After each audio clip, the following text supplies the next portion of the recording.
ये है इलेक्ट्रोकेमिस्ट्री का एनसीईआरटी। इसमें देखेंगे कि after studying this unit you will be able to describe an electrochemical field, difference between the galvanic and the electrolytic field, apply the Nernst equation for the calculating the EM of the galvanic field, and define the standard potential of the field.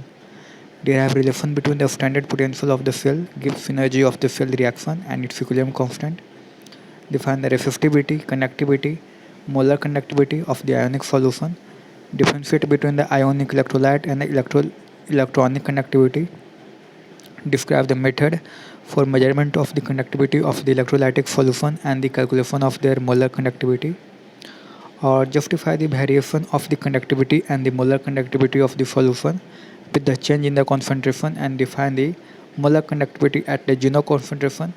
Zero concentration को ही कहते हैं infinite dilution. और फिर खोराफ law देखेंगे और उसका application देखेंगे।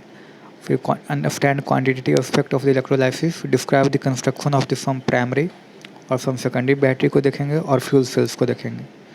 Next है explain the corrosion as an electrochemical process. तो एनसीईआरटी कहता है कि electrochemistry is the study of the production of the electricity from the energy released during the spontaneous chemical reaction and the use of the electrical energy to bring about the non-spontaneous chemical transformation. The subject is of the importance both for the theoretical and the practical consideration. A large number of the metals, sodium hydroxide, chlorine, fluorine, and many other chemicals are produced by the electrochemical methods. Batteries and the fuel cells convert the chemical energy into the electrical energy and are used on a large scale in the various instruments and devices. The reactions carried out electrochemically can be energy efficient and less polluting. Therefore, the study of the electrochemistry is important for creating the new technologies that are eco-friendly. The transmission of the sensory signals through the cells to brain and vice versa, and communication between the cells are known to have the electrochemical origin. Electrochemistry is therefore a very vast and interdisciplinary subject. In this unit, we will cover only some of its important elementary aspects. तो electrochemical cells के बारे में हम देखेंगे पहले। Electrochemical cells के बारे में इंसर्ट कर रहा है कि we had study the construction and the functioning of the Daniell cell. This converts the electrical energy liberating during the redox reaction. इसमें रिएक्शन होता है Zn प्लस Cu2 प्लस और Zn प्लस से आता है Cu, जिसमें Zn का हो रहा है ऑक्सीडेशन और कॉपर का हो रहा है रिडक्शन। तो ये यहाँ पर दिया हुआ है Daniell cell having the electrodes of the zinc and the copper dipping in the solution of their respective salts. यह है solution containing the salt of the zinc और solution containing the salt of the copper दिए हुए। तो zinc हो गया और इधर हो गया कॉपर, ये हो गया एनोड, ठीक है, और ये हो गया इधर कॉपर का हो गया कैथोड। ये सॉल्ट ब्रिज है। जो इलेक्ट्रॉन का फ्लो हो रहा है वो एनोड से कैथोड की तरफ हो रहा है। तो करंट का फ्लो इलेक्ट्रॉन के फ्लो के अपोजिट लेते हैं, तो करंट है जो कैथोड से एनोड की ओर है जो फ्लो कर रहा है। आगे एनसीईआरटी बोलता है to electrical energy and has an electrical potential equal to the 1.1 volt when the concentration of the Zn plus 2 and the Cu plus 2 ion is unity. That means 1 mole per decimeter cube. Such a device is called as the galvanic cell or the voltaic cell. If an external opposite potential is applied in the galvanic cell and increased slowly, we find that the reaction continue to take place till the opposing voltage reaches the value of the 1.1 volt. When the reaction stops altogether and no current flows through the cell, any further increase in the external potential again starts the reaction but in the opposite direction. It now functions as an electrolytic cell, a device for using the electrical energy to carry non-spontaneous chemical reaction. Both types of the cells are quite important and we will study some of their silent feature in the following pages. तो यहाँ पर दिए हुए है कि functioning of the Daniell cell when the external voltage E external opposing the cell potential is applied. तो when E external जब 1.1 volt से कम होगा तो electrons flow from the Zn rod, यानी कि एनोड से कहाँ जाएगा, तो एनोड से जाएगा कैथोड की तरफ, ठीक है, और Cu rod hence the current flow from the Cu to the Zn, और Zn dissolve at the anode and copper deposit at the, कहाँ पर हो जाएगा, तो कॉपर है जो कैथोड पर डिपोजिट होता है।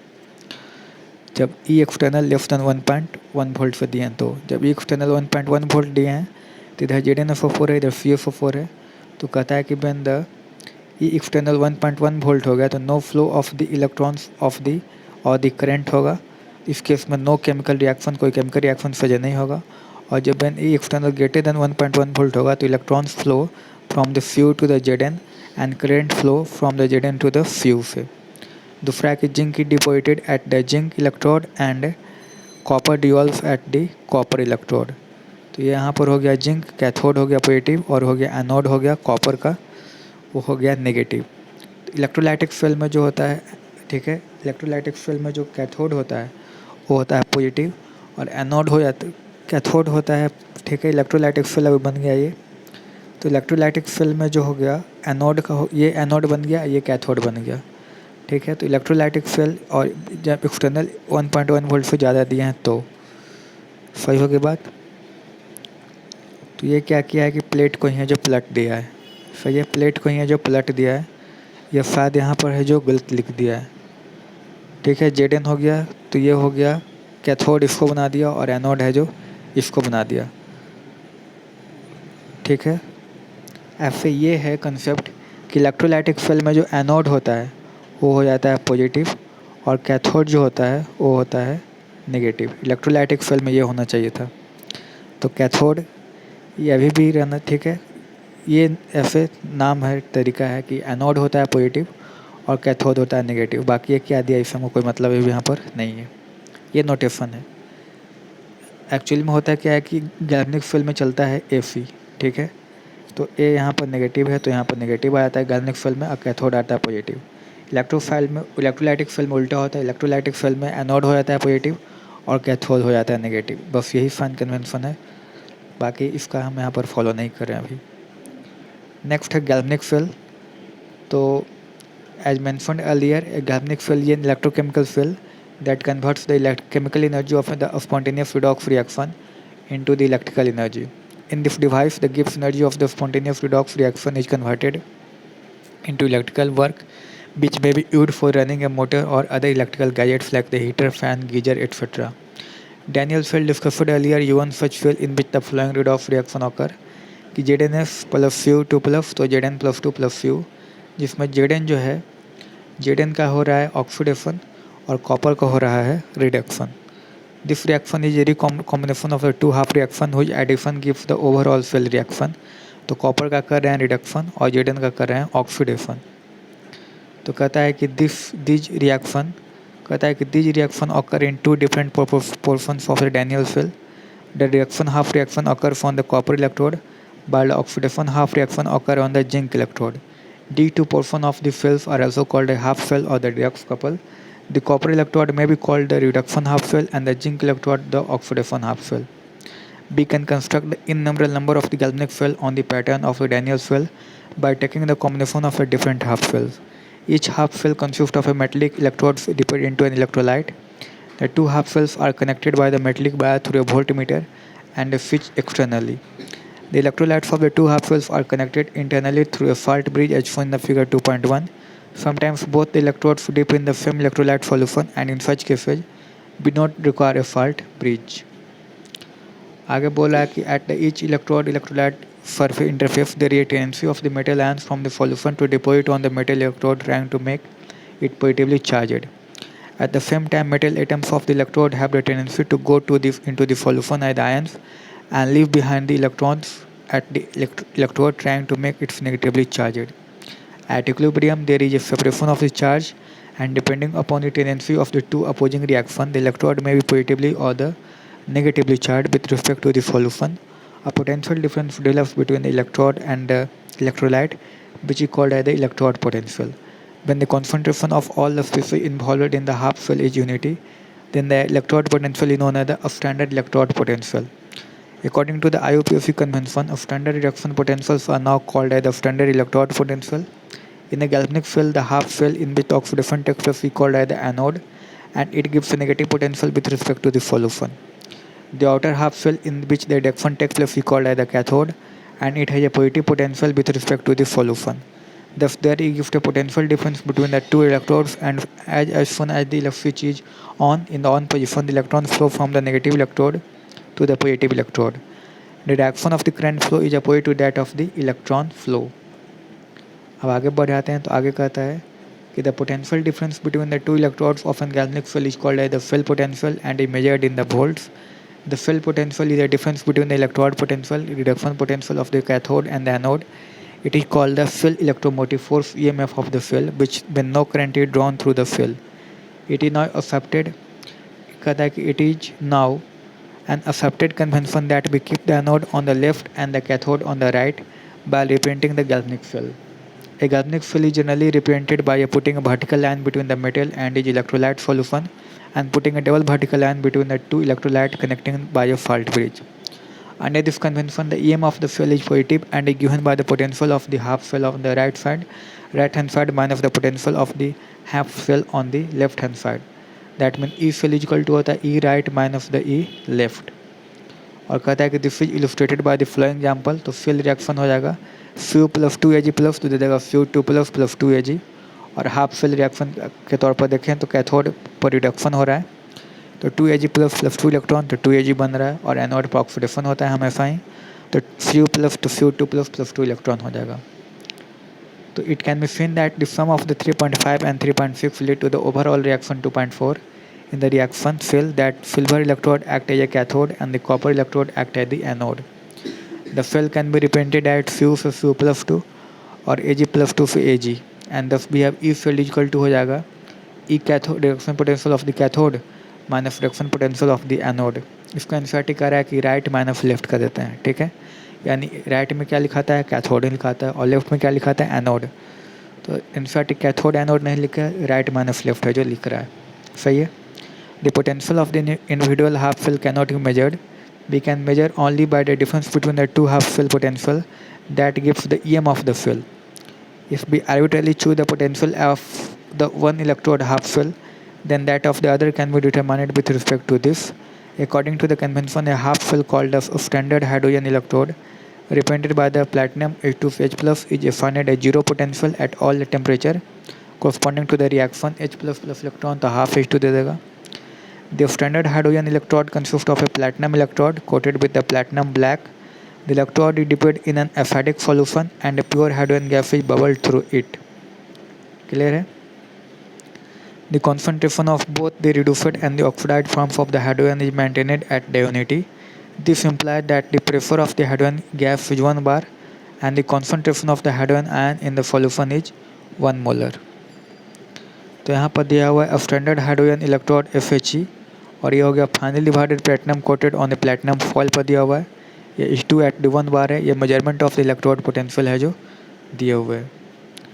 आगे एनसीईआरटी कहता है कि at the 298 kelvin the EM of the cell of standard hydrogen electrode second half cell constructed by taking the standard hydrogen electrode at the anode reference half cell and other half cell at the cathode gives the reduction potential of the other half cell.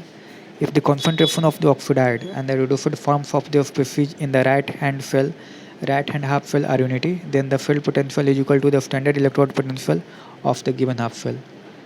तो E standard is equal to आ जाएगा reduction minus right minus left NCERT कर रहा है यानी cathode minus anode as the E standard for the hydrogen of the electrode is 0. तो E standard equal to आएगा ER माइनस 0 यानी कि आ जाएगा E कैथोड की इक्वल ही है जो आ जाएगा. तो the measured EMF of the cell platinum H2H plus ये हो गया एनोड वाला और इधर हो गया कैथोड वाला. ठीक है, और ये हो गया इधर एनोड वाला. तो इस 3.4 वोल्ट है and it also the value of the standard electrode potential for the half cell corresponding to the reaction. जैसे फ्यू से प्लस इलेक्ट्रॉन रिडक्शन हो रहा है तो फ्यू और similarly the measured EMF of the cell PT H2 से H plus और Zn plus 2 से Zn is minus 0.16 volt corresponding to the standard electrode potential of the half cell reaction Zn plus 2 से 2 electron Zn. ठीक है. The positive value of the standard electrode potential in the first case indicates that the Fu plus 2 ion gets reduced more readily than the H plus ion.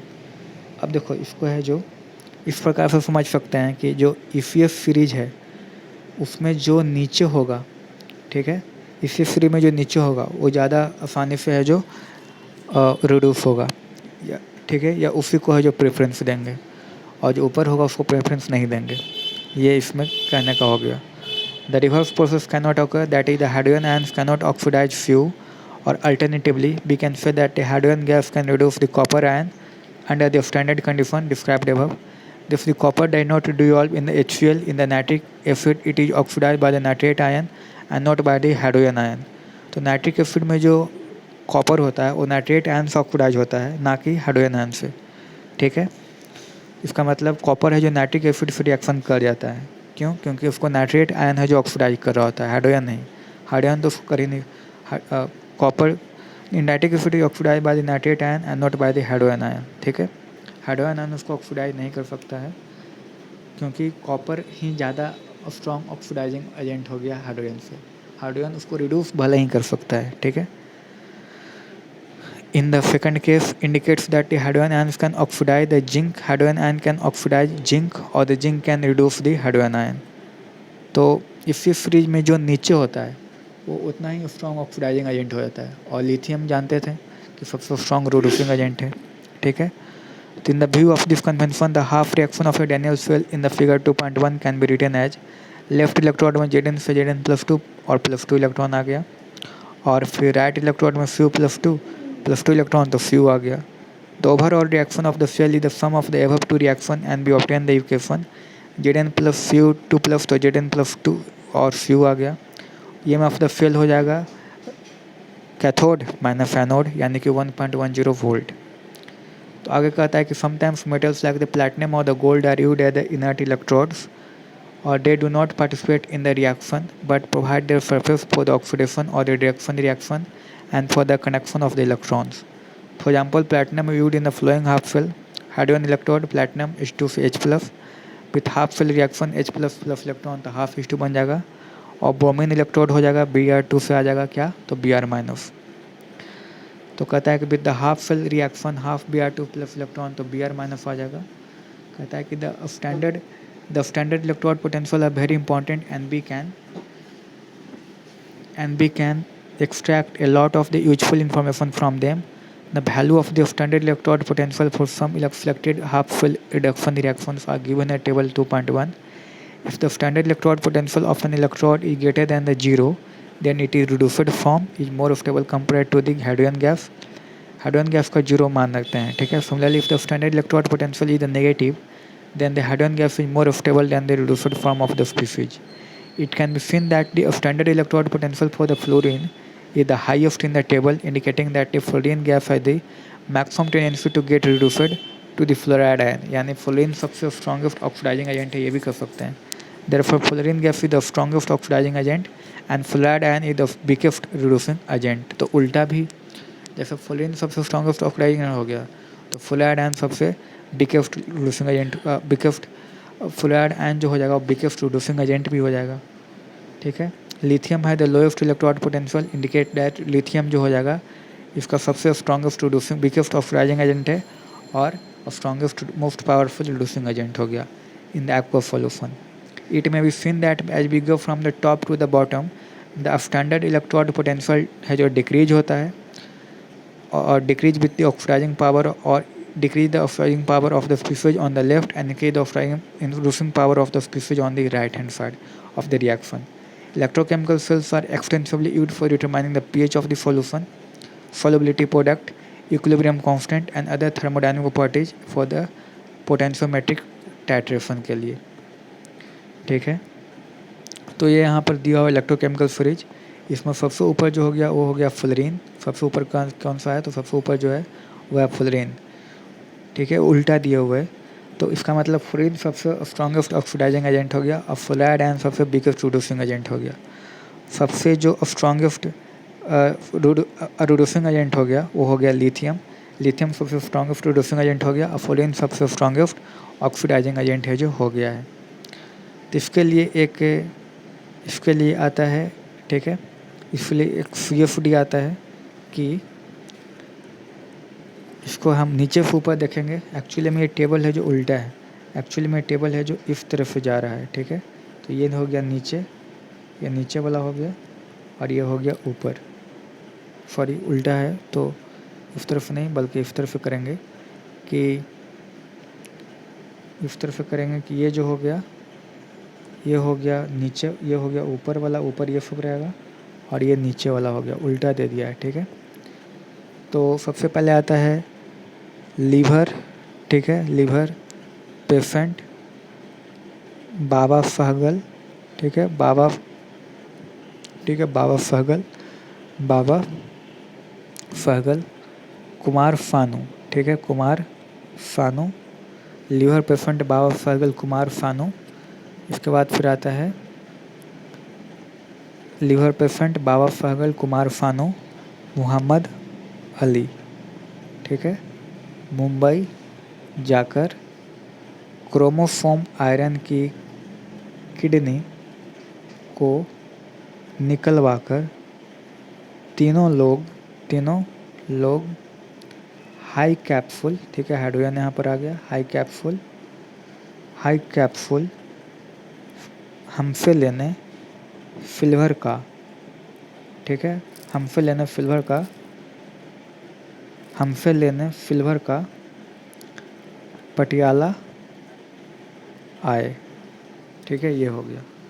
तो ये यहाँ पर है जो ये हो जाता है, ये यहाँ पर है हाइड्रोजन यहाँ पर हो गया, ठीक है। इसके नीचे वाला सबसे जो स्ट्रॉन्गेस्ट ऑक्सीडाइजिंग एजेंट है जो कौन सा हो जाएगा, तो गोल्ड, लेकिन हमारे केस में एक्चुअली में आता है कौन सा है, फ्लोरीन। तो फ्लोरीन इसके बाद आएगा, लेकिन हम नहीं लिखे हैं। और सबसे जो बिगेस्ट आ जाएगा, सबसे स्ट्रॉन्गेस्ट प्रोड्यूसिंग एजेंट हो जाएगा lithium.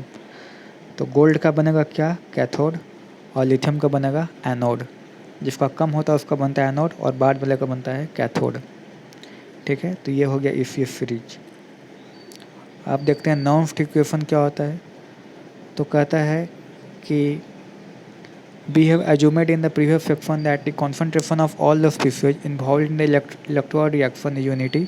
This need not be always true. Now for that for the electrode reaction Mn plus Ne हो जाता है Mf, ठीक है। The electrode potential any concentration measured with respect to the standard hydrogen electrode can be represented by Mn plus M, तो Mn plus minus RT by NF, यानी log आ जाता है M by NF, ठीक है। यानी कि ऊपर वाला होता है, इसमें भी क्या कहते हैं, तो इसमें भी हम चलाते हैं AC, ठीक है, AC वाला कंसेप्ट है, ठीक। इसमें भी AC वाला कंसेप्ट है, यानी इस या कह सकते हैं प्रोडक्ट बाय रिएक्टेंट लिखते हैं। तो पहले इसका लिखेंगे फिर इसका लिखेंगे, प्रोडक्ट बाय रिएक्टेंट लिखते हैं। But the concentration of the solid M taken as the unity, इसलिए ये तो सॉलिड है, तो सॉलिड का क्या ले लेंगे, तो सॉलिड का कॉन्सेंट्रेशन ले लेंगे 1। तो Mn plus M has already been defined. R is the gas constant जिसका वैल्यू हो जाएगा 8.314 जूल पर केल्विन पर मोल। ये फ्राइडे कांस्टेंट है जो कि आता है 96,500। T is the temperature in the Kelvin and Mn plus is the concentration of the species Mn plus। तो in the Daniell cell the electrode potential for any given concentration of the Cu plus 2 as Zn plus 2 can be written as, for the cathode के लिए लिखते थे Cu2 plus Cu अब standard electrode minus RT by 2F, क्योंकि N factor हो जाएगा 2, Ln 1 by 2 Cu plus 2A। और for the anode के लिए लिखते थे ये, ठीक है। तो सेल पोटेंशियल जो हो जाता था वो होता था कैथोड माइनस एनोड, ठीक है। मिला देंगे तो ये आ जाता है। इसका मतलब क्या हुआ कि हम लिखते हैं यहाँ पर लिखते हैं Fe मतलब पहले लिखेंगे एनोड का, ठीक है, पहले एनोड का फिर लिखेंगे कैथोड का। ये पहले एनोड है तो पहले एनोड लिखा है, बाद में कैथोड है तो बाद में लिखा है कैथोड। तो कहता है आगे कि it can be seen that Eiffel depends on the concentration of both Cu plus 2 and the Zn plus 2 ion. It increases with increase in the concentration of the Cu plus 2 ions and decrease in the concentration of the Zn plus 2 ions. By converting the natural logarithm in the equation 2.11 to the base 10 and substituting the value of the R, F and T at 298 Kelvin, it reduces to E cell equal to आ जाएगा E naught cell minus 0.0591 by 2 log AC, ठीक है। AC का मतलब anode by cathode, या दूसरे भाषा में अगर भी देखेंगे तो प्रोडक्ट बाई रिएक्टेंट होता है। We should use the same number of the electrons n for both the electrodes and thus for the following Ni से Ni plus 2 और Ag से Ag plus 2 Ag के लिए आ रहा है, ठीक है। The cell reaction is Ni से सॉलिड से 2Ag प्लस और Ni2 प्लस Ag। तो नाउन्स इक्वेशन जो हो जाएगा वो हो जाएगा E cell is equal to standard E cell minus 0.059n by 2 F Ln Ni2 plus से आ जाएगा 2Ag प्लस, ठीक है। ये इसी का है जो लिखते हैं, सॉलिड का तो लिखते हैं तो ये वाला, और ये वाला कैटायन का लिखते हैं AC लिख देते हैं इस तरह से। तो for a general electrochemical reaction A B B C C N electron C C D D, तो नर्व sequence can be written as हो जाएगा E F L equal to E of standard cell minus 0.0591, ठीक है, R T by N F, और C के power C, T के power D, by A के पावर ए, बी के power B. जैसे हम इक्विलिब्रियम कांस्टेंट में लिखते थे उसी तरह से यहाँ भी है जो लिखना है। क्लियर हो गई बात। जैसे एक क्वेश्चन है कि represent the cell in which represent the cell in which the following the reaction take place, तो एम जी यहाँ और +2 ए जी, और ये है और ये है। तो यहाँ पर ए जी प्लस का हो रहा है ऑक्सीडेशन, सॉरी ए जी प्लस का हो रहा है रिडक्शन, और एम जी का हो रहा है ऑक्सीडेशन। तो पहले लिखते हैं एनोड, फिर लिखते हैं कैथोड। तो एनोड कौन सा हो जाएगा, एनोड पर ऑक्सीडेशन होता है, तो पहले एम जी का लिखेंगे और बाद में लिखेंगे ए जी का। तो पहले एम जी का लिखें, बाद में ए जी का, बीच में फॉल्ट ब्रिज। और ई फेल इजिकल टू हो जाएगा E naught cell minus R T by कितना 2f, और पहले होता है ए सी लिखते हैं, तो ए सी में आ जाता है एम जी +2, ठीक है, और इसमें आ जाएगा ए जी प्लस। तो ए जी प्लस का क्या आ जाएगा, स्क्वायर आ जाएगा, क्योंकि कोफिशिएंट है ये 2 है, तो ये लिखा जाएगा। कैलकुलेट करेंगे तो आ जाएगा 2.96 वोल्ट। अब बात करते हैं इक्विलिब्रियम कांस्टेंट फॉर द नॉन इक्वेशन। तो इक्विलिब्रियम कांस्टेंट फॉर द नॉन इक्वेशन में आता है कि in the if the circuit in the Daniell cell is closed, then we note that the reaction Zn Fu2 plus to Zn plus 2 plus Fu take place, and at the same time and at the time passes, the concentration of the Zn plus 2 keeps on increasing while the concentration of the Fu plus 2 keeps on decreasing. At the same time, voltage of the cell I read on the voltmeter keeps on decreasing. After some time, we shall note that there is no change in the concentration of the Fu plus 2 and Zn plus 2 ions, and at the same time voltmeter gives the 0 reading. This indicates that the equilibrium has been attained. In the given reaction, the equilibrium पर कहने का मतलब equilibrium पर ई fail जो हो जाता है वो हो जाता है 0, ई फेल जो हो जाता है वो होता है 0, पहली बात तो ये हो गया। और डेल्टा जी भी हो जाता है, वो हो जाता है 0, ठीक है, ई फेल 0 और डेल्टा जी भी हो जाता है 0। तो इक्विलिब्रियम पर ई फेल तो हो जाएगा 0, तो E naught cell equal to हो जाएगा 2.303 R T by 2f log F C. But at equilibrium पर क्या होता है, बट एट इक्विलिब्रियम पर जो एनोड और कैथोड पर जो रखे हुए हैं उनका कॉन्सेंट्रेशन तो हो जाएगा के सी, ये के सी फॉलो हो जाएगा। एट 298 केल्विन टेम्परेचर देंगे तो हो जाएगा ई cell equal to 0.0591/2 log K सी, जो कि आ रहा है 1.1 वोल्ट होता है, ठीक है, ये मेजर किया हुआ है पहले से ही 1.1 वोल्ट। तो लॉग के सी हो जाएगा 37.288, यहाँ से के सी जो आएगा 2 × 10⁻37। तो in E cell equal to होता है 2.303 R T by N F log K C. तो कहता है कि thus the equation 2.14 gives the relationship between the equilibrium constant of the reaction and the standard potential of the cell in which that reaction take place. The equilibrium constant of the reaction difficult to measure, otherwise can be calculated from the corresponding standard value of the cell से major कर सकते हैं। अब next question एक है कि calculate equilibrium constant for the reaction. तो few plus 2 AG plus, तो Fu2 प्लस और AG दे रहा है, ई फेल दिया हुआ है 0.46 वोल्ट। तो E naught cell equal to होता है 0.0591 बाई कितना हो जाएगा यहाँ पर 2 एन फैक्टर, और लॉग ऑफ आ जाएगा एनोड बाई कैथोड। तो Fu2 plus by AG plus के स्क्वायर आ जाएगा, ठीक है, तो के इक्विलिब्रियम में कैसे ही करना है हमको, तो के इक्वल टू आ जाएगा 3.92 × 10⁻15। आगे बढ़े आते हैं, तो आगे है इलेक्ट्रोकेमिकल सेल एंड द गिव्स एनर्जी ऑफ द रिएक्शन। तो कहता है कि electrical work done in the 1 second is equal to the electrical potential multiplied by the total charge passed. If you want to obtain the maximum work from a galvanic cell, then the charge had to be passed reversibly. The reversible work done by a galvanic cell is equal to the decrease in its Gibbs energy, and therefore if the EM of the cell is E and NF is the amount of the charge passed, then the Gibbs energy of the reaction, then the Gibbs energy equal to आ जाएगा -NF cell आ जाएगा। और कहता है कि it may be remembered that E cell is an intensive parameter but गिव्स is an extensive thermodynamic property and the value depends on the n. If we write the reaction Zn plus Fu2 plus, तो Zn plus 2 और Fu दे देता है, तो delta is equal to आएगा -2 F cell. But when we write the reaction 2 Zn plus 2 Fu2 plus, तो 2 Zn plus 2 plus 2 Fu plus solid आ जाएगा, तो delta G is equal to आएगा -4 F cell. If the concentration of all the reacting of Pg is unity, then the E cell is equal to आ जाएगा E naught cell, and we write delta G naught is equal to आएगा -NF cell. Thus from the measurement of the E cell we can obtain an important thermodynamic quantity delta G naught of standard Gibbs energy of the reaction. From the latter we can calculate the equilibrium constant by the equation delta G not equal to आता है -RT/ln/K। अब question है यहाँ पर कि the standard electrode potential of the Daniell cell is 1.1 volt. तो calculate the standard गिव्स energy for the reaction Zn + 2, तो Zn + 2 और फ्यू आ रहा है, तो delta G not equal to आता है -NFeFL। तो इस केस में कैलकुलेट करने का कितना आ जाएगा, -212.25 किलो जूल इसका आंसर आ जाएगा। क्लियर हो गई बात। अब देखेंगे conductance of the electrolytic solutions की बात करेंगे, ठीक है।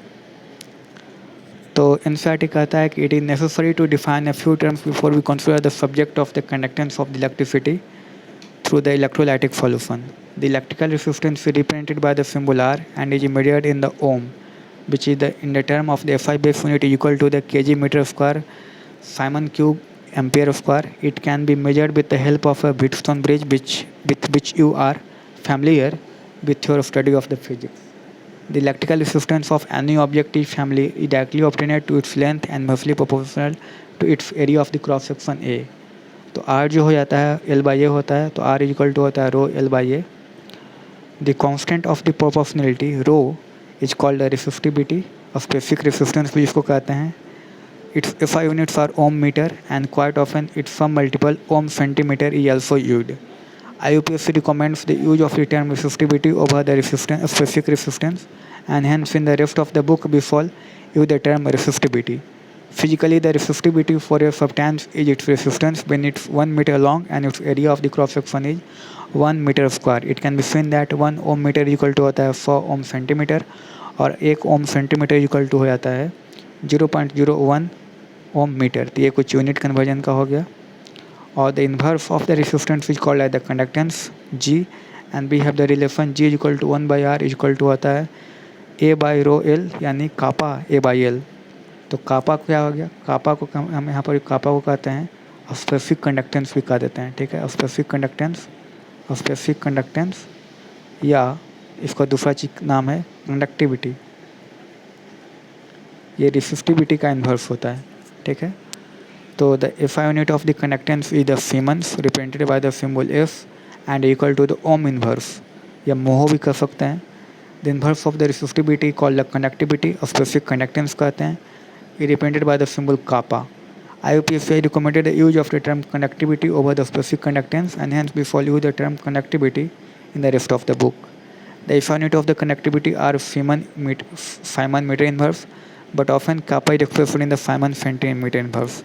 Conductivity of a material in the Feynman meter inverse is its conductance when it is 1 meter long and its area of the cross section is 1 meter square. It may be noted that 1 Feynman पर centimetre inverse equal to होता है 100 Feynman पर metre inverse.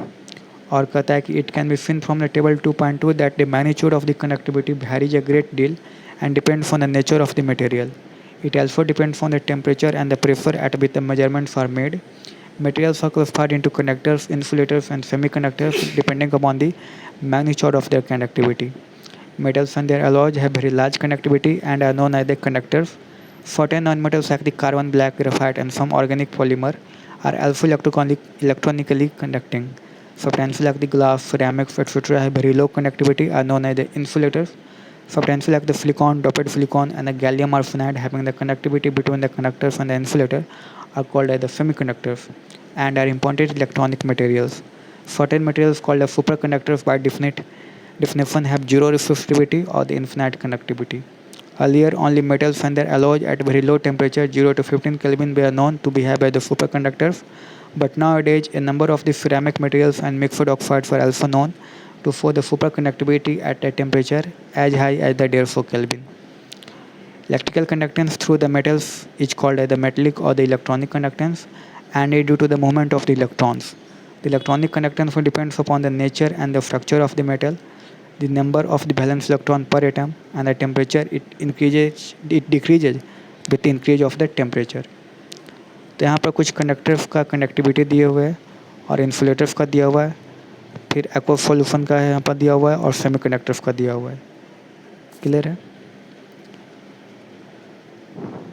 तो यहाँ पर कुछ लिखा हुआ है अलग सा पॉइंट, ये लिखा हुआ है कि इलेक्ट्रोनिकली कनेक्टिंग पॉलीमर्स 1977, ठीक है, डियारमिड, हिगर और Shirakawa discovered that acetylene gas can be polymerized to produce a polymer polyacetylene. When exposed to the vapors of the iodine, acquires the metallic luster and conductivity. Since then, several organic connecting polymers have been made, such as the polyaniline, polypyrrole, and the polythiophene. These organic polymers, which have the property like the metals being composed wholly of the elements like the carbon, hydrogen, and occasionally nitrogen, oxygen, or the sulfur, are much lighter than the normal metals, can be used for making the lightweight batteries. Besides, they have the mechanical property of the polymers, such as the flexibility, so that one can make the electronic devices such as a transistor that can bend into a sheet of the plastic. For the discovery of the connecting polymers, deemed Higer और फिकावा को है जो prize दिया गया था 2000 में। अब आगे एनसीईआरटी कह रहा है कि at the electrons enter at one end and go out through the other end the composition of the metallic conductors remains unchanged. The mechanism of the conductance through the semiconductors is more complex. We already know that even very pure water has a small amount of the hydrogen and hydroxyl ion 10 to the power minus 1 m, which lend it very low conductivity 3.5 × 10 to the power minus 5 Siemens per meter Evans.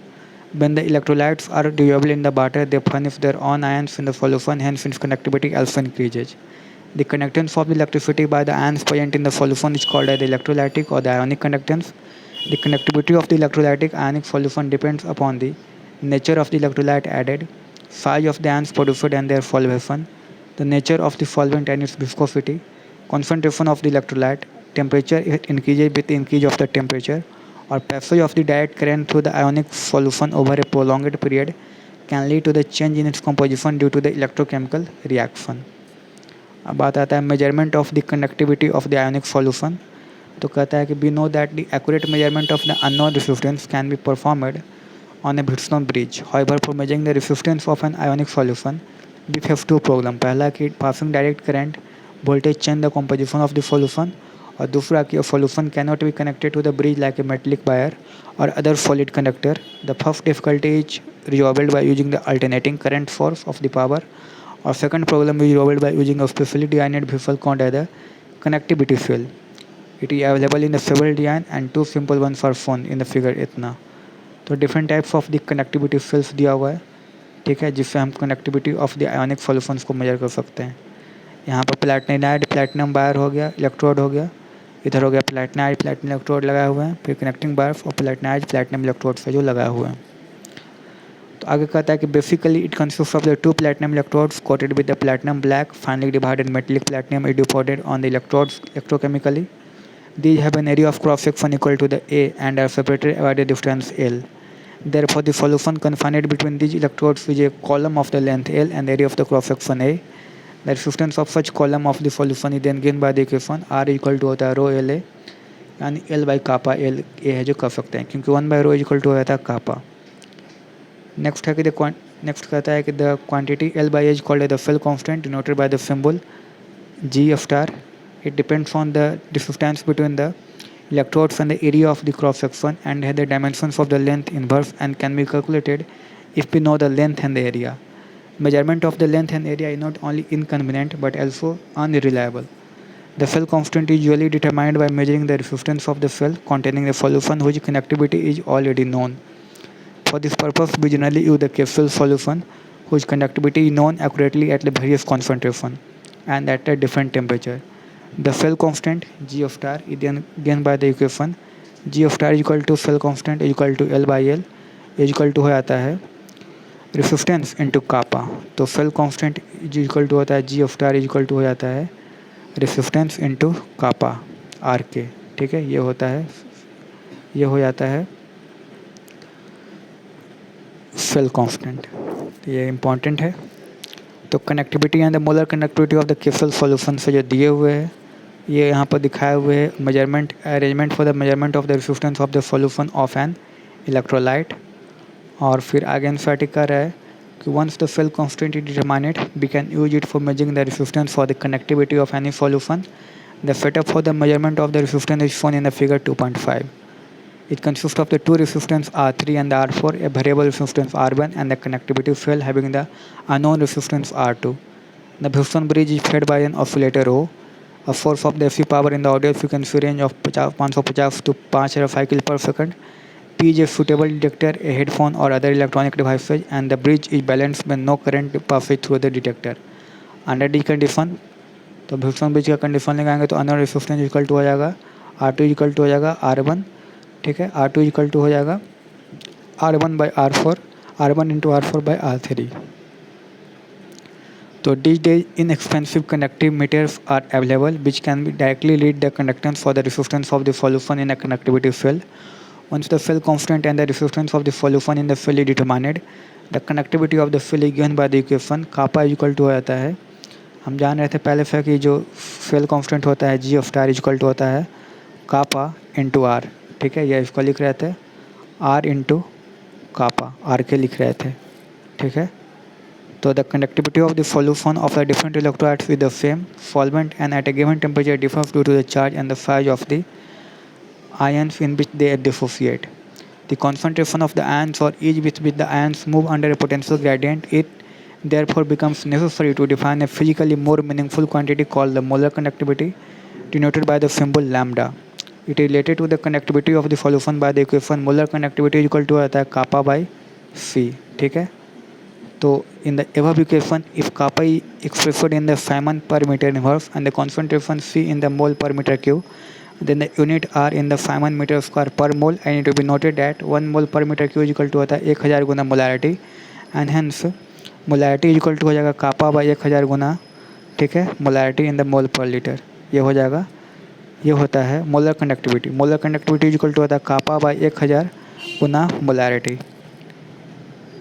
तो if you use the Siemens per centimeter as the units for the kappa and the moles per centimeter cube as the units of the concentration, then the units for the molar conductivity are Feynman centimeter square per mole inverse, and can be calculated by using the equation कि molar connectivity is equal to हो जाएगा kappa into 1000 जो कि centimetre cube पर litre है by molarity. तो यही formula हम लोग यूज भी करते हैं। Both type of the units are used in the literature and are related to each other by the equation एक Feynman metre square per mole inverse equal to 10 के power 4 Feynman centimetre square per mole inverse और एक Feynman centimetre square per mole inverse equal to 10 के power -4 Feynman metre square per mole inverse. तो ये दोनों है जो हो जाता है। जैसे क्वेश्चन है कि the resistance of the conductivity filled with 0.1 mole per liter crystal solution is 4 ohm. If the resistance of the same cell been filled with 0.02 mole per liter crystal solution is 520 ohm, calculate the conductivity and the molar conductivity of the 0.02 mole per liter crystal solution. The conductivity of the 0.1 mole per liter crystal solution is 1.29 Siemens per meter. The fill constant again by the equation fill constant equal to आता है kappa into the fill constant equal to क्या आता है, fill constant equal to आता है conductivity into resistance. तो conductivity इतना हो गया, कॉन्सेंट्रेशन इतना हो गया, molar conductance equal to molar conductivity equal to आता है कापा बाई सी। तो यहाँ से है जो निकाल सकते हैं मोलर कंडक्टिविटी। मोलर कंडक्टिविटी हो जाएगा कापा गुना 1000 बाई कापा गुना 1000 बाई कापा गुना 1000 बाई मोलारिटी है जो आ जाता है। अगला क्वेश्चन है कि the molar conductivity the electric resistance of a column of 0.05 mole पर litre in solution of the diameter 1 centimetre and the length 50 centimetre is 55.55 गुना 5.55 गुना 10 का पावर 3 ओम। तो कैलकुलेट इस resistivity conductivity and molar conductivity. तो conductivity kappa equal to 1/ρ होता है, molar conductivity होता है कापा गुना 1000 बाई सी, सही है। और रो इक्वल टू होता है RA बाई L। तो यहाँ से है जो कैलकुलेट करके निकाल सकते हैं।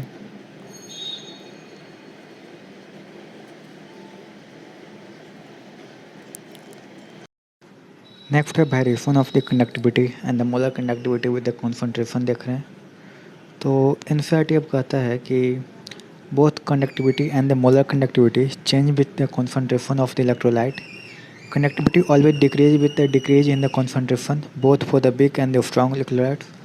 This can be explained by the fact that in number of the ions per unit volume that carry the current in the solution decreases on the dilution. The conductivity of a solution at any given concentration is the conductance of the 1 unit volume of the solution kept between the two platinum electrodes with unit area of the cross section and at a distance of the unit length. This is clear from the equation कि G जो कि होता था G equal to होता है कापा G जो होता है वो होता है कापा A बाई L, यानी कि both A and L are unity अगर रखेंगे तो आ जाता है कापा की इक्वल जो आ जाएगा। Molar conductivity of a solution at a given concentration is the conductance of the volume V of a solution containing 1 mole of the electrolyte kept between the two electrodes with the area of the cross section A and the distance of the unit length. इसलिए molar connectivity equal to आता है कापा ए by L, यानी कापा अगर L बराबर 1 और ए बराबर भी 1 रख देते हैं तो ए बराबर volume containing 1 mole of the electrolyte है, तो मोलर कनेक्टिविटी इक्वल टू आ जाएगा kappa into volume.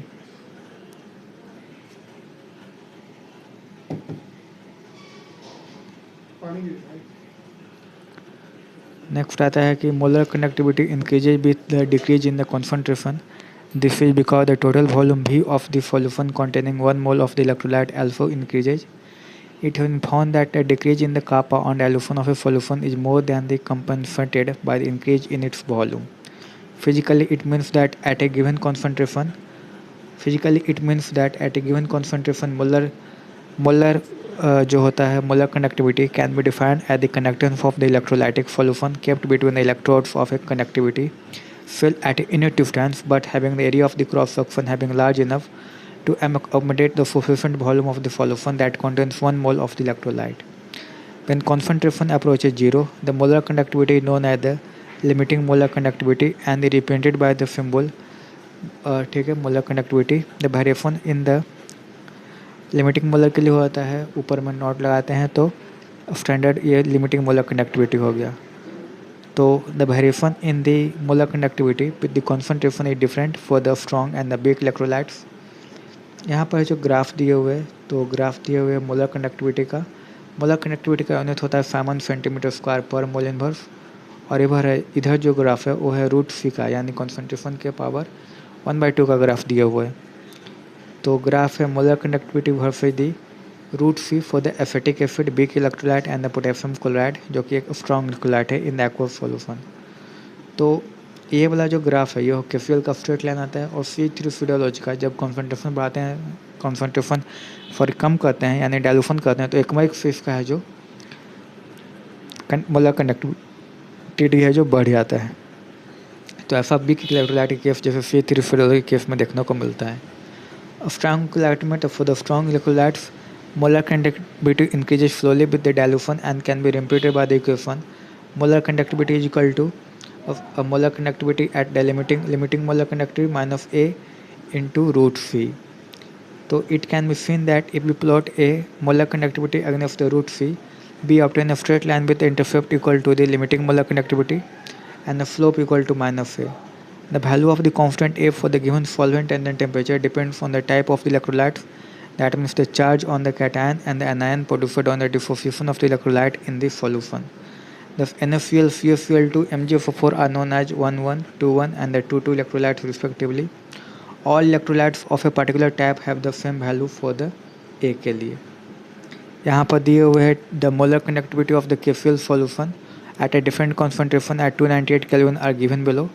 So that the plot between the molar conductivity and the root C is a straight line. Determine the value of the limiting molar conductivity and the A for the KCl के लिए। तो ये हो गया limiting molar connectivity और इधर root सी का graph, तो इस तरफ स्ट्रेट लाइन आता है।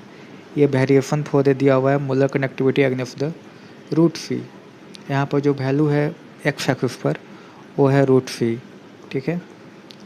आगे देखते हैं, तो आगे खुराफ जो है आगे कहता है कि खुराफ examined the limiting molar connectivity value for the number of the strong electrolytes and observed certain irregularities. He noted that a difference in the limiting molar conductivity of the electrolytes NaX and the Kx for any x is nearly constant.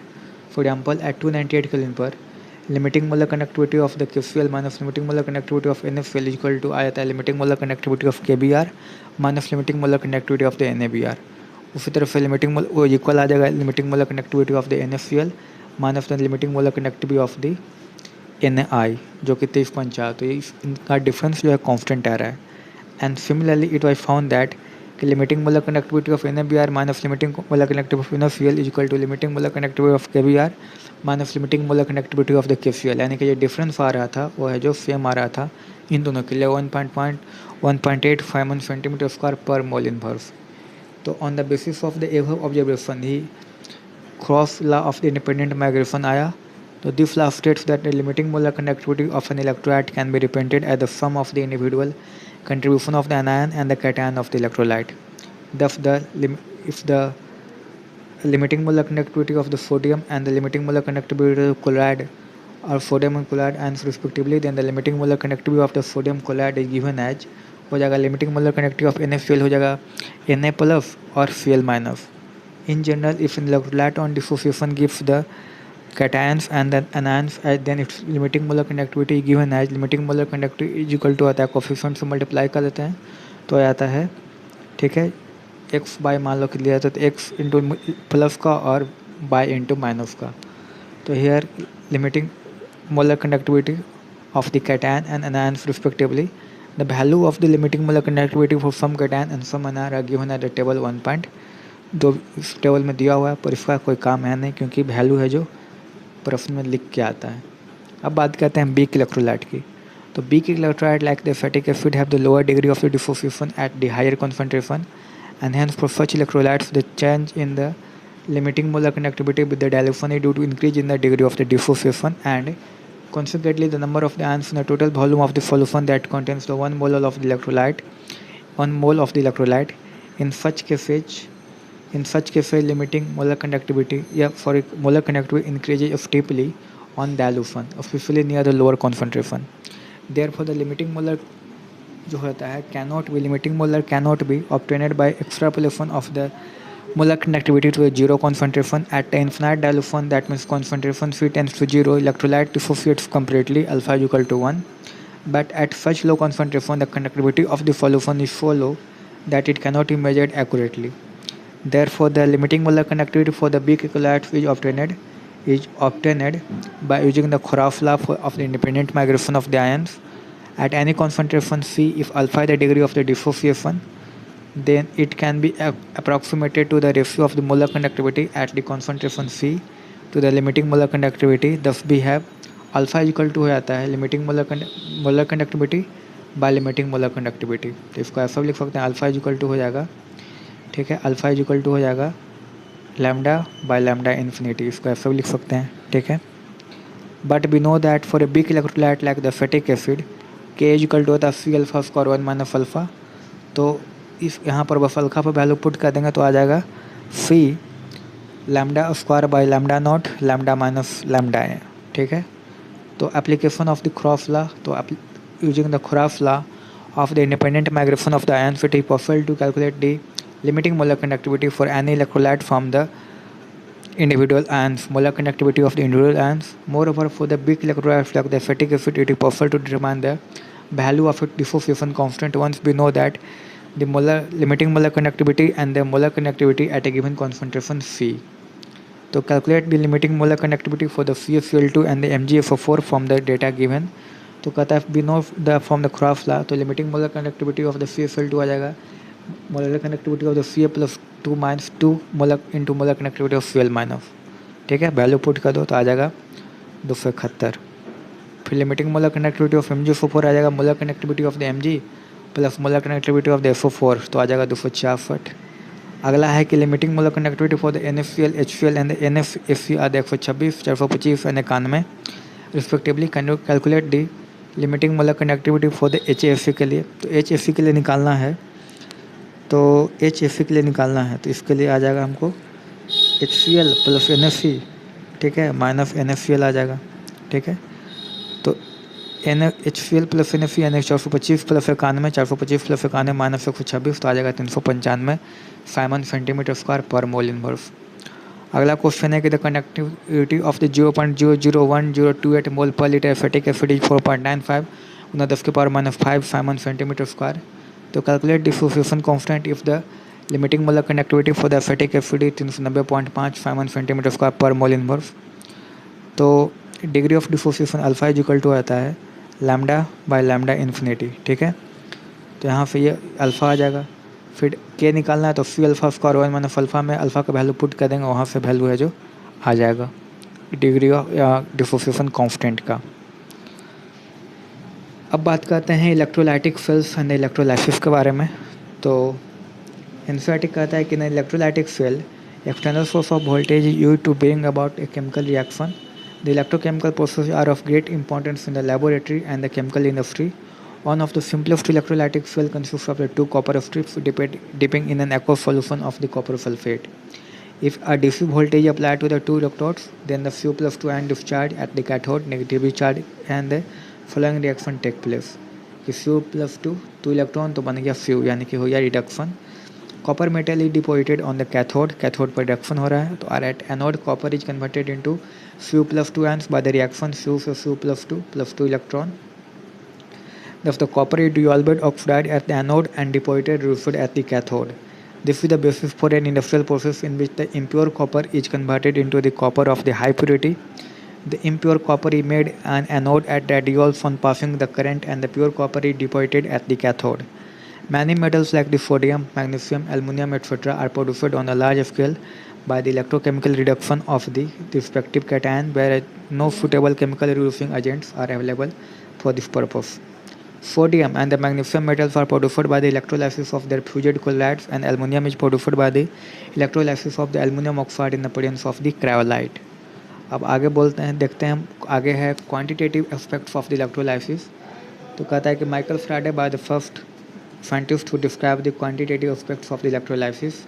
Now the Faraday law also flow from what had been discussed earlier. आप देखेंगे फ्राडे law of the electrolysis. तो इसमें insert कर रहा है कि after his extensive investigation on the electrolysis of the solution and the melts of the electrolytes, Faraday published his results during the 1833-1834 in the form of the following well-known Faraday law of the electrolysis. First, like the amount of the chemical reaction which occurs at any electrode during the electrolysis by a current is proportional to the quantity of the electricity passed through the electrolyte solution or the melt.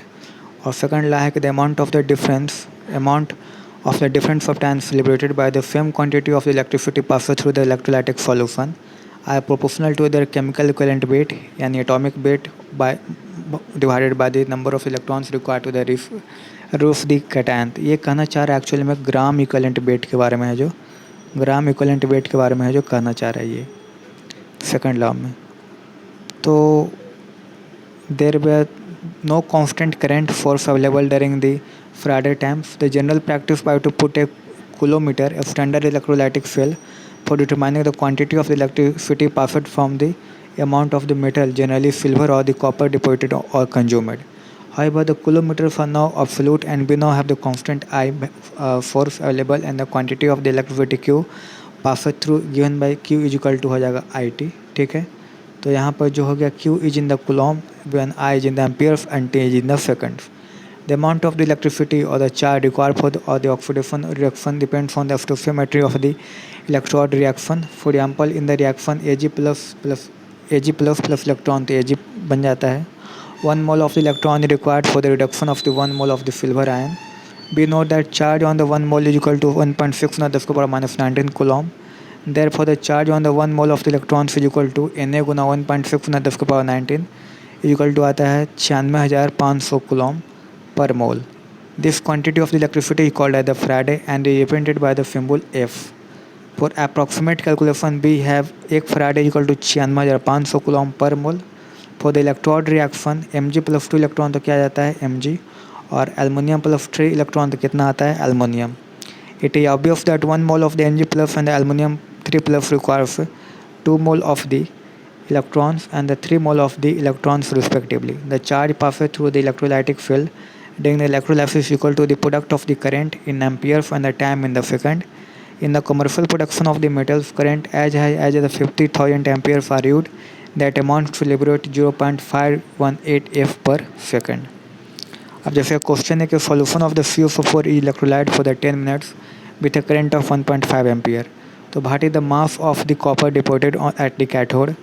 तो T बराबर 600 second, current ये हो जाएगा charge बराबर होगा current into time, यानी 1.5 गुना 600 तो आ जाएगा 900 कूलॉम. तो according to the reaction Cu plus 2 electron तो Cu आ जाता है. तो B रिक्वायर 2 गुना 2F यानी 2 गुना 96,500 टू डिपोजिट 1 मोल और 63 ग्राम ऑफ द कॉपर. तो for 900 Coulomb the mass of the copper deposit हो जाएगा 63 गुना 900 बाय 2 गुना 96,500 तो आ जाएगा 0.2938 ग्राम. अब बात करते हैं प्रोडक्ट ऑफ द इलेक्ट्रोलाइसिस की. तो products of the electrolysis depends on the nature of the material being electrolyte and the type of the electrodes being used. If the electrode is inert, that means platinum or gold, it does not participate in the chemical reaction and acts only as the source or the sink for the electrons. On the other hand, if the electrode is reactive, it participates in the electrode reaction. Thus, the products of electrolysis may be different for the reactive and the inert electrodes. The products of electrolysis depends on the different oxidizing and the reducing of species present in the electrolytic cell and their standard electrode potential.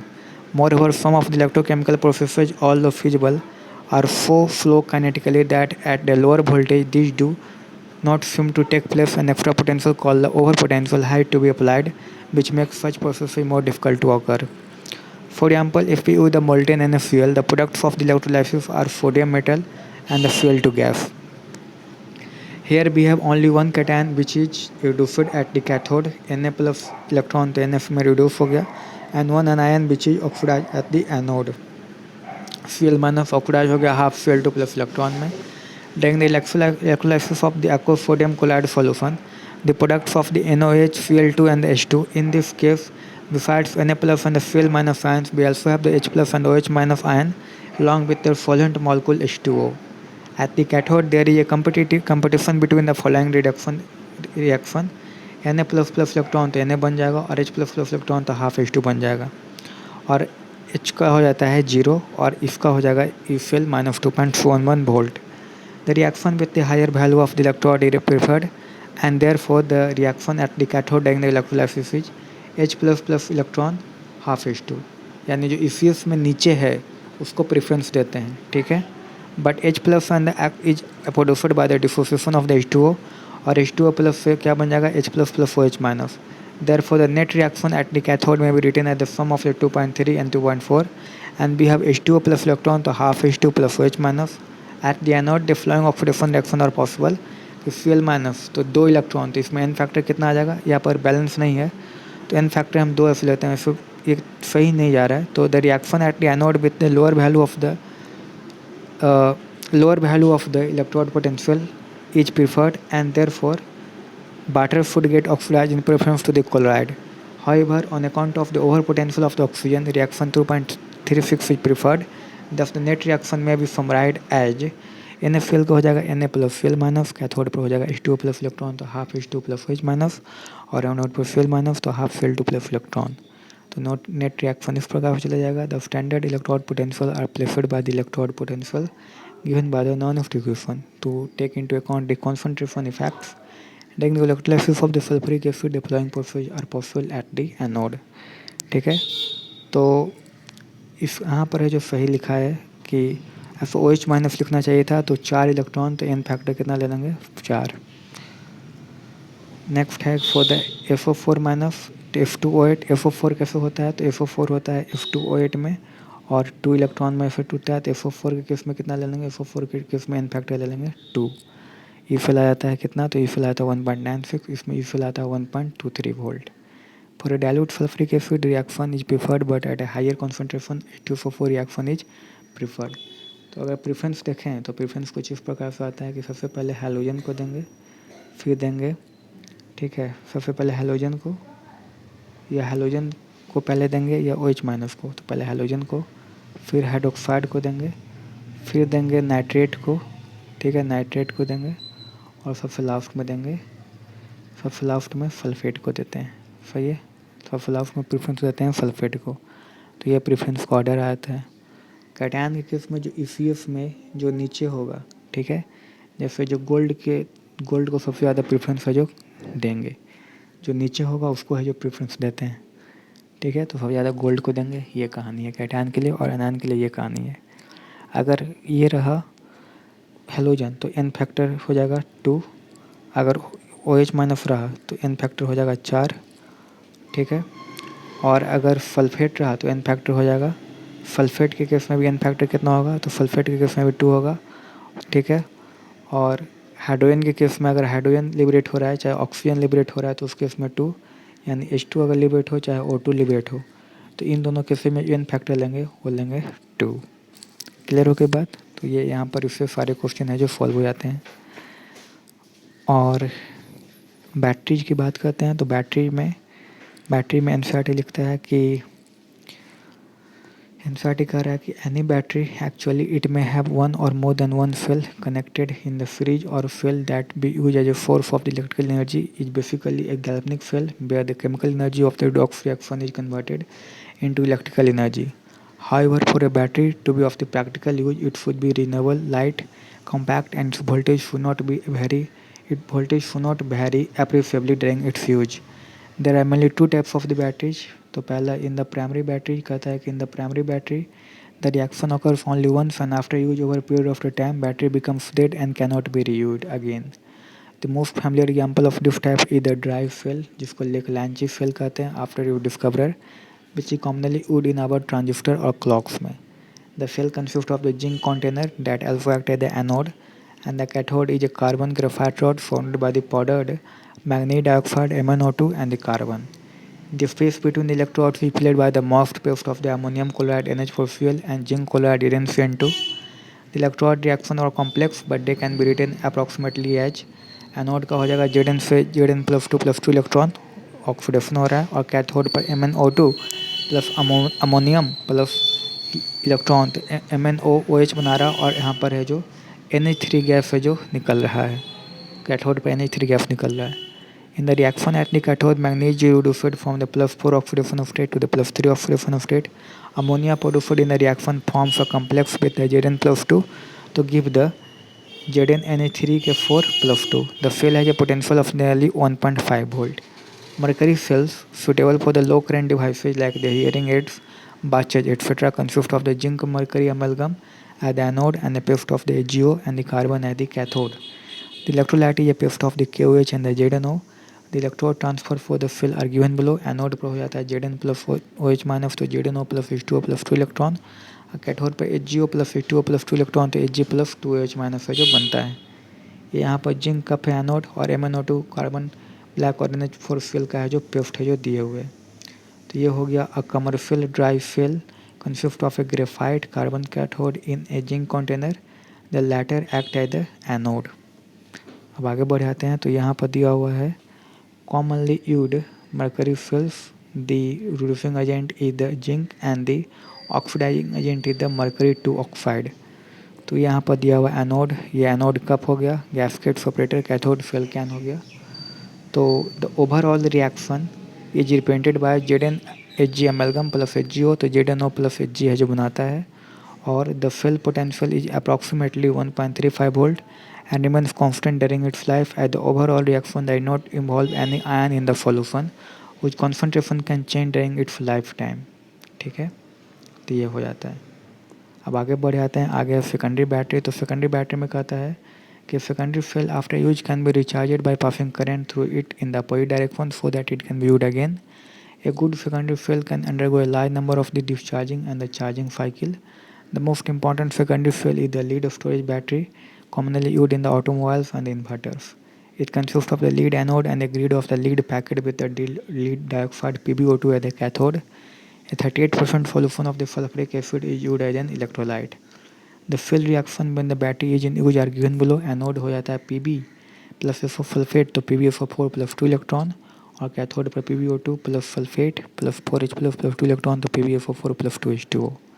That means the overall cell reaction consists of the anode and the cathode reaction is Pb plus PbO2 plus 2 H2SO4 तो बनता है PbSO4 और plus 2 H2O. On charging the battery, the reaction is reversed and PbSO4 on anode and the cathode is converted into the Pb and the PbO2 respectively. तो ये हो गया है lead storage battery का स्ट्रक्चर है. इसमें 38% sulphuric acid electrolyte के तौर पर है एनोड और ये हो गया कैथोड. तो हम जानते हैं ठीक है एनसीईआरटी ने क्या किया है कि इलेक्ट्रोलाइटिक सेल में भी ये तो है इलेक्ट्रोलाइटिक सेल तो इलेक्ट्रोलाइटिक सेल में भी एनसीईआरटी ने एनोड को है जो नेगेटिव ले लिया है और कैथोड को है जो पॉजिटिव ले लिया है. ऐसा जो साइन कन्वेंशन था ये गार्बनिक सेल के लिए था पर एनसीईआरटी ने इसमें भी वही sign convention same sign convention ले लिया है. ठीक है पॉजिटिव ले लिया है कैथोड को और एनोड को ले लिया है नेगेटिव. हालांकि उल्टा होना चाहिए था. सही है पर अगर एनसीईआरटी ने दिया है तो यही साइन कन्वेंशन लेके चलना है. ठीक है अब यहाँ पर दिया है पॉजिटिव प्लेट्स लीड ग्रिड्स का जो कि PbO2 से फिल्ड है और यहाँ पर नेगेटिव प्लेट्स ठीक है, लीड ग्रिड्स का fillet with the spongy lead से। क्लियर हो गई बात। आगे बढ़ जाते हैं। आगे है another important secondary cell is the nickel cadmium cell, which has a longer life than the lead storage cell but more expensive to manufacture. We shall not go into the details of the working of the cells and the electrode reaction during the charging and the discharging. The overall reaction during the discharge is CD plus 2 NiOH3, तो बनता है CDO plus NiOH2 और plus H2O, ये है जो बन जाता है। तो यहाँ पर दिया हुआ है a rechargeable nickel cadmium cell in a jelly roll arrangement and separated by a layer soaked in the mud sodium or the potassium hydroxide, positive plate फिर सेपरेटर और इधर नेगेटिव प्लेट हो गया। अब बात करते हैं फ्यूल सेल्स की। तो फ्यूल सेल्स क्या होते हैं? तो production of the electricity by the thermal power plants is not a very efficient method and a major source of the pollution. In such plant, the chemical energy heat of the combustion of the fossil fuels, such as coal, gas, or the oil, is first used for converting the water into high pressure steam. This is then used to run a turbine to produce the electricity. We know that a galvanic field directly converts the chemical energy into the electricity and is highly efficient. It is now possible to make such field in which reactants are fed continuously to the electrodes and products are removed continuously from the electrolyte compartment. Galvanic cells that are designed to convert the energy of the combustion of the fuels like hydrogen, methane, methanol, etc. directly into the electrical energy are called as the fuel cells. Or one of the most successful fuel cells use the reaction of the hydrogen with the oxygen to form the water. The fuel was used for providing the electrical power in the Apollo space program. The water vapors produced during the reaction were condensed and added to the drinking water supply for the astronauts. In the fuel, hydrogen and oxygen are bubbled through the porous carbon electrodes into the concentrated aqueous sodium hydroxide solution. Catalysts like the finely divided platinum or the platinum metals are incorporated into the electrodes for increasing the rate of the electrode reaction. The electrodes reactions are है जो given below दिए हुए कि cathode पर क्या होगा O2 plus 2H2O तो plus 4 electron तो 4OH माइनस, और एनोड पर H2 प्लस 4OH माइनस तो 4H2O plus 4 electron. Overall reaction being 2H2 plus O2 तो 2H2O है जो बन जाता है। और ये fuel cell using H2 and O2 produce electricity. Anode को नेगेटिव से लिखा है और कैथोड को पॉजिटिव से ही दिखाया है एनसीईआरटी ने। इलेक्ट्रोलाइटिक सेल में भी गैल्वेनिक सेल वाले ही साइन कन्वेंशन यूज किया है एनसीईआरटी ने। H2 है जो बन के निकल रहा है, इधर से O2 दे रहे हैं, इधर से H2 दे रहे हैं, इधर से है जो O2 दे रहे हैं। तो द सेल्स कहता है कि the cells run continuously as long as the reactants are supplied. Fuel cells produce electricity with an efficiency of about 20% compared to the thermal power plants with efficiency about 40%. There has been tremendous progress in the development of the new electrode materials, better catalysts and electrolytes for increasing the efficiency of the fuel cells. These have been used in the automobiles on an experimental basis. Fuel cells are the pollution free, and in the view of the future importance, a variety of the fuel cells have been fabricated and tried. अगला topic है corrosion का। तो corrosion जो होता है, corrosion slowly coats the surface of the metallic objects with the oxides of the other salts of the metal. The rusting of the iron, tarnishing of the silver, development of the green coating on the copper and bronze are some of the examples of the corrosion. It causes enormous damage to the buildings, bridges, ships, and to all objects made up of the metals, especially that of the iron. We lose crores of the rupees every year on the account of the corrosion. In corrosion, the metal is oxidized by the loss of the electrons to the oxygen and formation of the oxides. Corrosion of the iron, commonly known as the rusting, occurs in the presence of the water and air. The chemistry of the corrosion is quite complex, but it may be considered essentially as an electrochemical phenomena. At a particular spot of an object made of iron, oxidation takes place, and that spot behave by the anode, and we can write the reaction as anode 2Fe plus 2Fe2 plus 4 electron, और electrode potential आया था -0.44 volt. आगे बोलता है कि electrons released at the anodic spot move through the metal and go to the another spot on the metal and reduce oxygen in the presence of the H plus, which is believed to have available from the H2CO3 formed due to the dissolution of the carbon dioxide from the air into the water. Hydrogen ion in the water may also be available due to the dissolution of the other acidic oxides from the atmosphere. This spot behave with the cathode with the reaction cathode O2 plus 4H plus तो 4 electron तो 2H2O, और ये 1.23 volt हो जाएगा। The overall reaction being 2Fe plus O2 plus 4H plus 2Fe2 plus 2H2O और ये fill हो जाएगा 1.61 volt.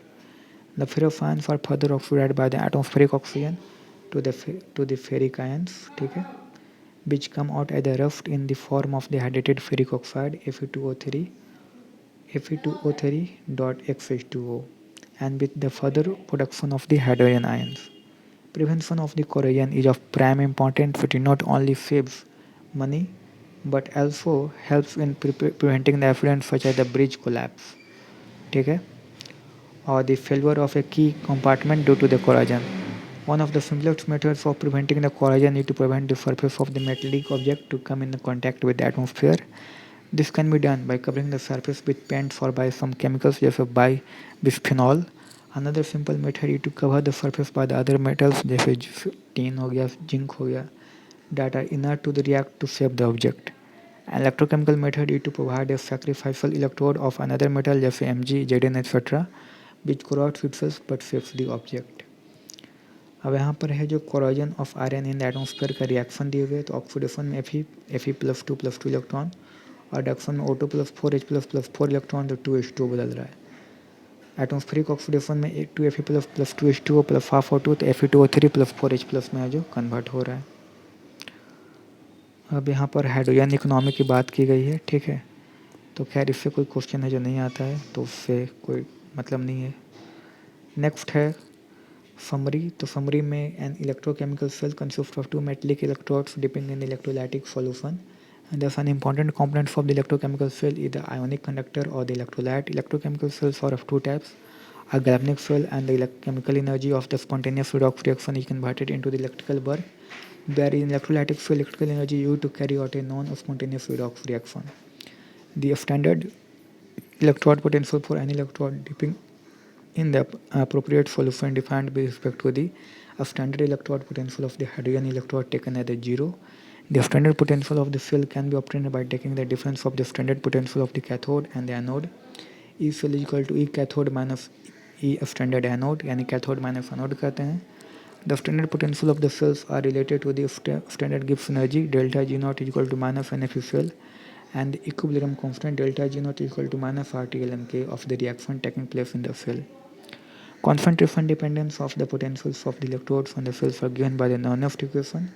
The conductivity kappa of an electrolytic solution depends on the concentration of the electrolyte, nature of the solvent and the temperature. Molar conductivity is defined as the kappa by C where C the concentration. Conductivity decreases but molar conductivity increases with decrease in the concentration.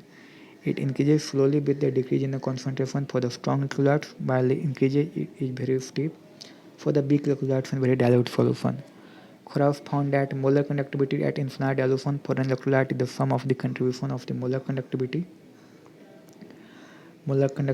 of the ions when it dissociates. It is known as the law of the independent migration of the ions and there are many applications. Ions conduct electricity through the solution but oxidation and reduction of the ions take place at electrodes in the electrochemical cell. Batteries and fuel cells are very useful form of the galvanic cell. Corrosion of the metals is essentially an electrochemical phenomena. Electrochemical principles are relevant to the hydrogen economy. तो यहाँ पर है जो NCERT complete होता है, यहाँ पर NCERT है जो इलेक्ट्रोकेमिस्ट्री का है जो कंप्लीट होता है, ठीक है.